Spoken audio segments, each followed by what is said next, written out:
Ilang pulo na po ang dinalahan ni Pangulong Noynoy Aquino sa Laos sa ikalawang araw ng kanyang pagdalo sa 9th Asia-Europe meeting.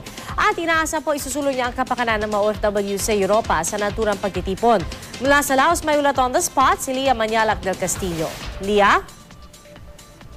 Naging abala si Pangulong Noynoy Aquino ngayong umaga dito sa Laos sa pakikipagpulong sa iba't ibang lider ng mga bansa. Kanina ay una niyang hinarap si Norwegian Prime Minister Jens Stoltenberg para ibida ang mga naging efforts na nagawa ng Pilipinas para sa pagtugon nito sa mga kalamidad.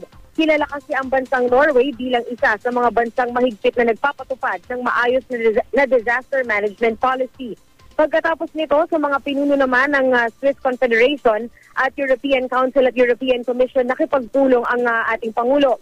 Ngayong umaga ay inaasahan nga na dito sa kanyang trilateral meeting sa pagitan ng European Commission at European Council ay babanggitin ng Pangulo itong pananatili ng Pilipinas sa Category 2 pagdating sa International Civil Aviation Organization. Ang pananatili kasi ng Pilipinas sa Category 2 ay nakakaapekto na sa ating turismo, lalo't nalilimitahan nito ang paglipad ng mga eroplano mula Pilipinas sa mga bansa sa Europa. Pagkatapos naman ng mga meeting ay dadulo na si Pangulong Aquino sa pagbubukas ng ika-9 na Asia-Europe meeting na ginaganap dito sa Laos kasama ang 30 iba pang pinuno ng mga bansa. Inaasahang isusulong niya ang kapakanan ng mahigit 40,000 OFW sa Europa para tiyaking hindi sila maaapektuhan ng nangyayaring European financial crisis sa ngayon.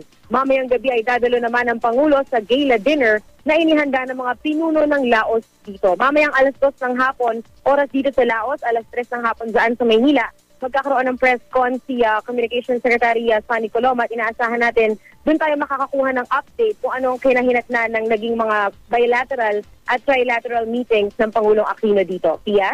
Maraming salamat, Lia Manyalac del Castillo.